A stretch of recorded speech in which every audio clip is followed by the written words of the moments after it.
Murikira Ukuri. Murikira Ukuri. Murikira Ukuri. Murikira Ukuri.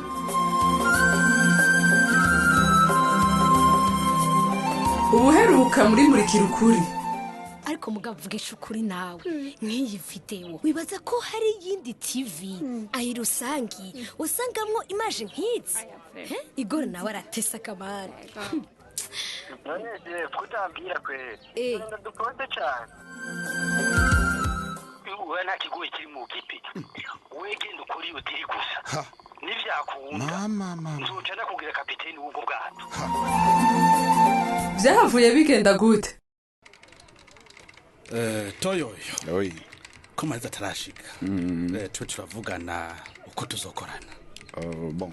Je nibaza ko twomurindira kuko nubundi ngingo tuzifatira hamwe. Nagira wewe nkajira urafata ama decision ya mwana. Bon, ndayafata mugabo komite bugibanza kuvyemeza. Mariza niwe mukuru wayo. Ivyo ngira barabikubwiye? Oye ndabizi. Nicyo gituma abarondeye muri babiri. Gusa rero wewe ndashobora kuba ndakumvisha ico nshaka. Bon, sawa. Reka rero tube turaganira ndazi ko kuri mwebwe aba businessmen time is money. Zuma kuvyumva. Gakuru rero keza ndabafitiye nuko izifi zirusange zirakundwa cyane gusa hariya ivugo nkorera. Bon. Cyane gose family. Yego turabizi iyo ni info muzanye.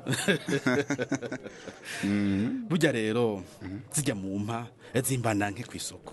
Abakiriya bariduga sana.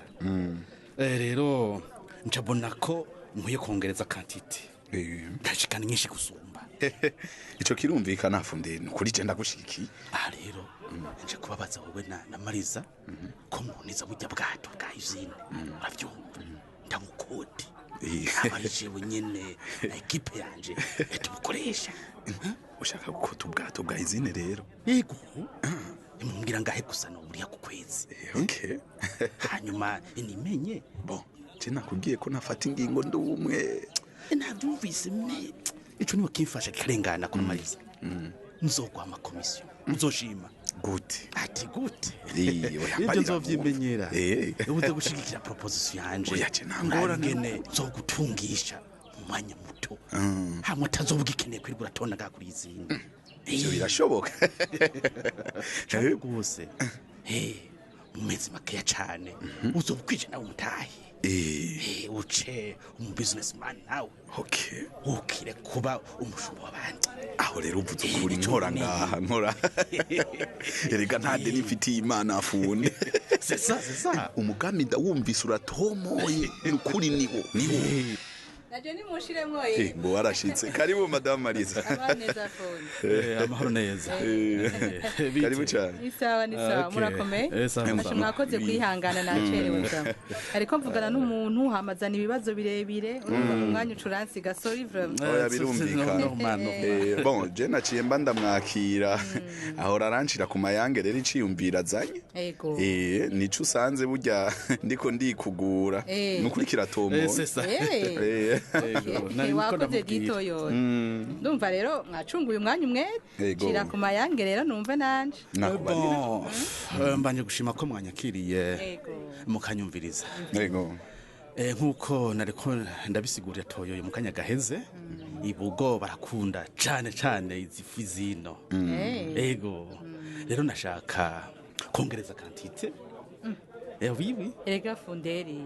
Ujye turangura izo tuba dufise presque zose. Ego ariko ninke nico gituma rero muvyemeye ndabakote burya bwato bwanyu bwa kijambere ninjire mu mazi na equipe yanje mwebwe ndabariye ku kwezi sinzi ko mukibona cyumva gitomoye madame cyumva gute mwe wowe upfe kuduha inoti zikwiye kuko n'umugambi rusanga urabizi inoti zikibazo turuvi kenshi misha clientele yanje mushaka ngahe none uvuze ngo sikibazo tubwira yo wiyumviriye n'amahoro menshi dupanga igiciro cyo kubakota angahe rero fundi reka naco tuzoguha inyishu kuko ico ni kibazo tubanza kwigira hamwe muri komite. gipe wafashe ikonje kuri mwibarabara ya masaha kaze ndagufata ikonje reka nta kamaro ko gutonda iminsi yose ahantu baduhemba intica n'ikiza ufashwe n'ibikiga mugabo aho uratse ko kabura worira gaso nta jewe naworira wibaza ko gutegekwa n'ijya ndura bimpimbara yewe kayiwe urahumye nono ndakuzi wowe gipe aho uri kuvuga toyowe none mwashwanye uwo mwanya no muha mu minsi mike ijya nzoka naho tuzuba tugihurira aho da none uza waronse agasumba ho kuba comptable wa izindi imana yancira izindi nzira zishikashaho apana ko kajya kukuri izindi katagira tomoro ronga ibintu mutama wanjye kandi ndabe ko noshikiye none iyo nzira imana yaguciriye iganahe ndashikiriye indoto mwese aho turi kumwe kumwishira hamwe ry'abarovyi murungurukira kure nk'ukwezi urabyumva ndavyumva ariko sinahura muna kimwe mu vyuko urambwiye icyo udatahura n'igiki sitavyumva kweri ndiko ndakubwira ko naronse igiti cyo kuba kapita saruti aho guti mon kapiteni je narabivuze kwira izuba rizopayura abantu kwe gipe mu mutwe wumva bimeze neza bitaba neza ziko canke wakweza gatanu mugiye kunyuba hashi urumva ingene uri kurangaya ngo nitabi ndashaka ipe subira kuri izindi ukora ko bukontable hanyuma utekereze wo kuba kapitene urazi icyo ari cyo ndabibona vuba naguze parcera hanyuma inzu hanyuma vewiti urabibona kuri bare kwa mwambi isigaye ndikizimya moto cyangwa mwese abagwabiriye gaso reka kurota uhagaze igipe we kuba kapitene w'ubwato bunini bisaba experience udafise ndikuziga gaso iyo ubundi watangura kwimenyereza kumpamagara uti bosi tajiri nta bindi byo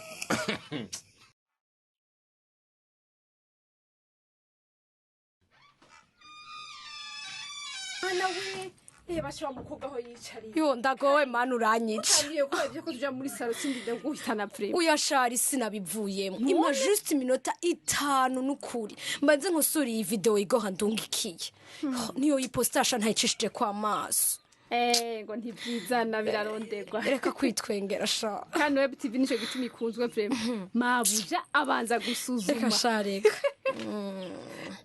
cimbona ntaco mpindura reka ndamwandikira iposta ukunyene mbega ubu amabibisite ni kuri kandi web sino rien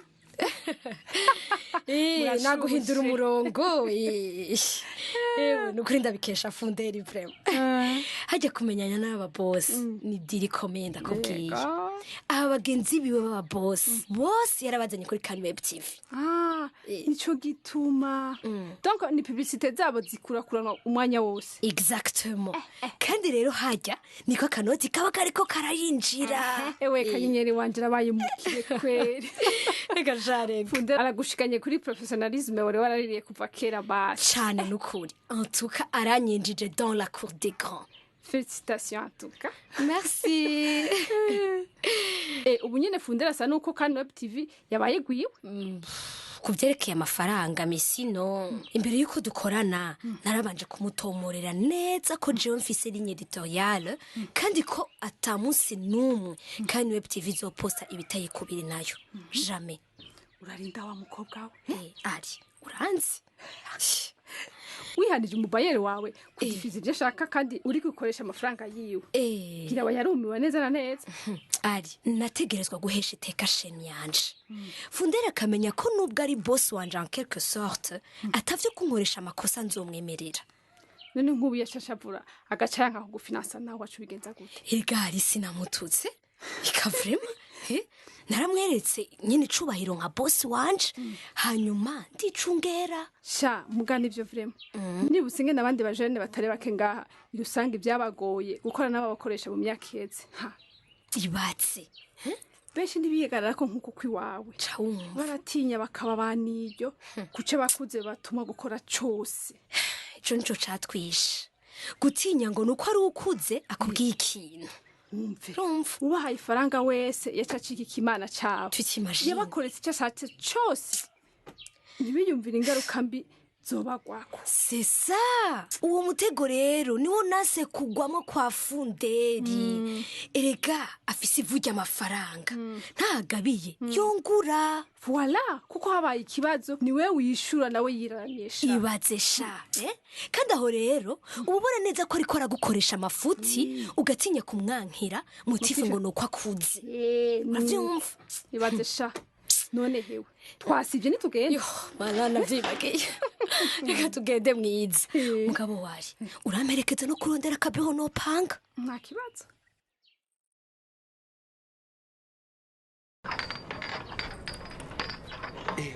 Bajama, umucango rero turiye dutanye. Ashitse twanywe verema zirakwiye. Big, je numva umengo ntikirashikirwa kwera. Oya condo verema. Inyota ntatari. Katwirindi rimwe adakwiye aratwisinya. Hanyuma doyakuramo hageze kuduhera. Oya, siko babasha. Je numva ntotaki ntasomye kwe. Ariko condo. Zanira cyo kunywa. Ego. Wewe ego. Wawe. Ego. Anfe je niyo nari nsigara. Condo mbiza nakubwira ivyo bintu si one love vrema. Dufati deni kwera inzoka kwera. Oya vrema. Umviriza tubanze kwanza twevariwe ko umviriza kwanza. Tubanze kwanza twevariwe ko ayo twanyoye tuyafise. Sivyo? Tumenye ko twokwiyongera cyangwa ko dukawuka. Erega man aho twasize mwayo twari dufise yose. Javre? Erega hava dakwira kuri facture yose. Hava dakwira n'ukuri. Ce soir nicarana n'aba bastar bacu. Abite. Sawa. Aha mutiramiye kuduki. Umviriza, turi mu ijambo ya bendi yacu. Ego. Bigi vyavuze nivyo tubanze dukwize ayi facture baka. Waharuye angahe gamano? Waharuye ko? Relax. Umbona biza gukunda. Ikibazo nabonye aho kiri. Rero muba mahoro. Voilà, vous êtes muba mahoro. Funderi nashitse. Voilà, iyo facture ni gwanje.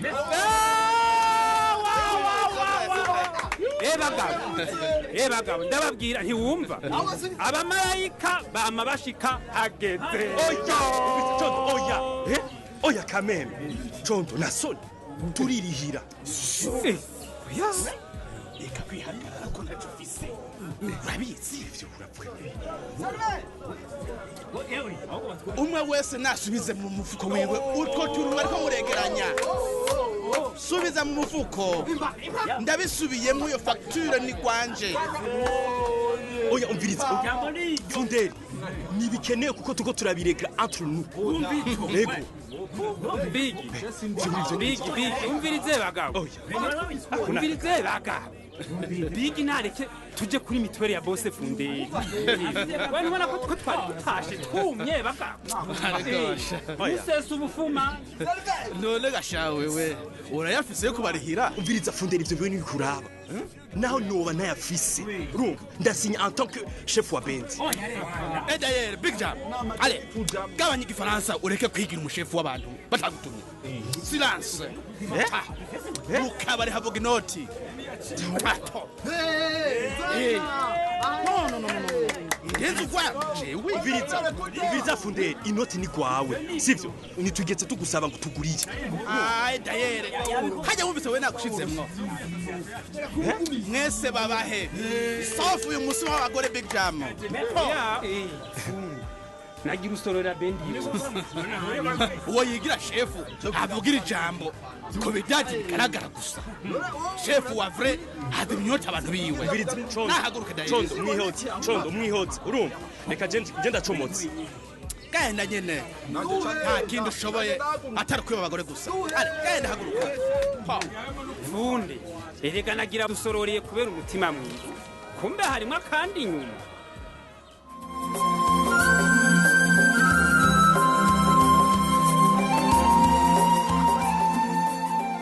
Mana wanje Funderi ni mu bice bizokurikira. Ubu naho ni wa mwete wasomera intererano mwatanze ku gice giheruka, ariko nko dusanzwe tubimenyereye reka tubanze twiyukanye akabazo kari kabajijwe. Kuri uyo mugenzi wa Condo ngo icaha Sandra yakoze cagira umugwi wose w'abaseruko. Mbega ari nkawe uwo musangiye umugwi afise inyifato nk'iyo wovyifatamo gute? Intererano z'uno musi reka tuzihere kuri Ingrid Muce w'Imana aba mu ntara ya Kayanza muri commune Gatara. Yagize ati inyifato y'uwo mugenzi wa Condo ni inyifato itabereye na gato. Ati jewe rero mfise uwo dusangiye umugwi afise inyifato nk'iyo nogerageza kumwumvisha ko gufatira mu kivunga atari ivyo. Ati kandi ko umuntu akoze ikintu akibazwa wenyene atari umugwi wiwe wose akomokako.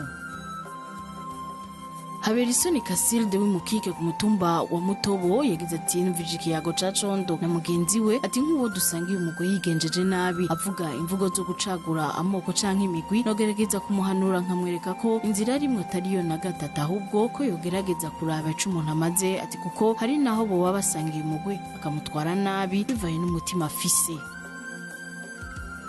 Undi munywa yatwandikiye ni Cedric ava mu Bisoro imunanira yagize ati yifatiye kuri uwo mugenzi wa Condo uwo musangiye umugwi akoze ikosa. Ati ntikwiye guharurwa ku mugwi wose. Ati kuko mu mugwi umwe habamwo abeza n'ababi. Ati kandi nta mwongo buri sato ibidahizwe. Ubu naho ni wa mwete wasomera intererano mwacishije ku muhora wa WhatsApp. Turabona niyo nkuru Serafine bahamagara mama Nunu aba mu ntara ya Karuzi muri commune Bugenyuzi ku mutumba wa Bugenyuzi. Yagize ati uwo mugenzi wa Condo arihenda cyane. Ati kuko umwe wese akoze ikosa aribarizwa ntivyagira umugwi. Ati jewe rero uwo dusangiye umugwi afise inyifato nk'iyo nogerageza kumusigurira no kumwereka ko no mu wo dusangiye umugwi nabo nyene batera bose. Ati harimwo abakora amakosa n'abatayakora. Ati kuko kwagiriza abandi atacufatiye ko atari yiza na karengo umujyambwa bumwe akitukisha. Ati dushaka kubaka ikibano ati nitwofatira ku makosa y'umuntu ngo tuyitirire umugwi wose. Ati kuko mu barengero harimo abakora amakosa n'abatayakora cyo kimwe no mu baseruko. Neturiye Wenceslas yagize ati umugenzi wa Condo yo kwikuramo umutima wo gufatira mu kivunga. Ati kuko icaha Sandra yakoze canke uwundi wese yokora cyo kwagira kandi kikishurwa na mwene kugikora ku gatwe kiwe atakujaniranya n'umugwi wari wo wose yo barimwo haba mu baseruko mu barengero. Ati kuko ubwoko bwo aribwo bwose mu migambwe n'iyindi migwi iyo ari yo yose isanzwe yirukiwemwe n'abantu benshi canke bake. Ati umugenzi wa Condo niyirimbure ahindura ivyo vyiyumviro vyiwe yigarure avavanure n'agatima kabi ko gufatira mu kivunga gasanzwe karanga abanyegewe n'uwundi mutima mubi ufatiye ku macakubiri n'ivangura. Ati n'umugenzi wa Condo ubwiwe icaha yokora ari wenyene nicoca cagirizwa umuryango wiwe wose. Ati canke uwundi mugwi wari wo wose asanzwe ahuriyemwo n'abandi. Reka intererano z'uno musi zirangirize kuri Bigirimana Richard aba mu ntara ya Makamba muri commune Kayogoro muri zone Bigina ku mutumba wa Gasenga. Yagize ati iyo fise umugenzi afise inyifato nk'iyo mugenzi wa Condo afise nogerageza kumuhanura nkamwereka ko umuntu akoze nabi kuko ivyo kuvuga ngo umunjyambwa tukisha umuryango vyarataye igihe. Ubu nukumenya yuko umuntu akoze nabi abihanirwa ku gatwe kiwe. Ati si vyiza rero guca bafatira hamwe mu kivunga ngo umugwi wose baca baba abanyamakosa. Reka intererano z'uno musi tuzigarukirize ngaha tubonereho n'akaryo ko gusaba imbabazi mwebwe mwese mwatwandikiye ariko tutashoboye gusoma ubutumwa bwanyu kubera ko akanya katubanye gato. Ubu naho ni wa mwete wasomera akabazo ku gice muheje gukurikirana. Akabazo naka gakurikira mwumvirije ikiyago kiri hagati ya Kanyenyeri na Alice n'ikihe cigwa mukuyemwo. Ndasubiramwo mwumvirije ikiyago kiri hagati ya Kanyenyeri na Alice n'ikihe cigwa mukuyemwo. Akabazo murakumvise mukamufisha muterera twandikire kuri yani muho mumenyere yari yo 61 ubusa 9 eka nabo wowe wifuza kwironkera igikino muri kuri kundwi biciye ku muhora wa WhatsApp twandika kuri numero 61 ubusa 9 tugaheza twagushira muri uwo mugwi. Mushobora kandi no kwandaya mudukurikirana ku mbuga zacu zo Facebook na SoundCloud. Imbere yo kurangiza reka twibukanye ko cari igice c'amajana 796 muri gwa rukurikirana rw'igikino Murikira Ukuri. Murakoze naho ubutaha. Cari igikino Murikira Ukuri. Murikira Ukuri ni misi yose ya mbere igihe cy'isaha 12 z'umugoroba no ku minsi ya gatatu igihe cy'isaha 12 z'umugoroba ku kimenyesha makuru Shikiriza.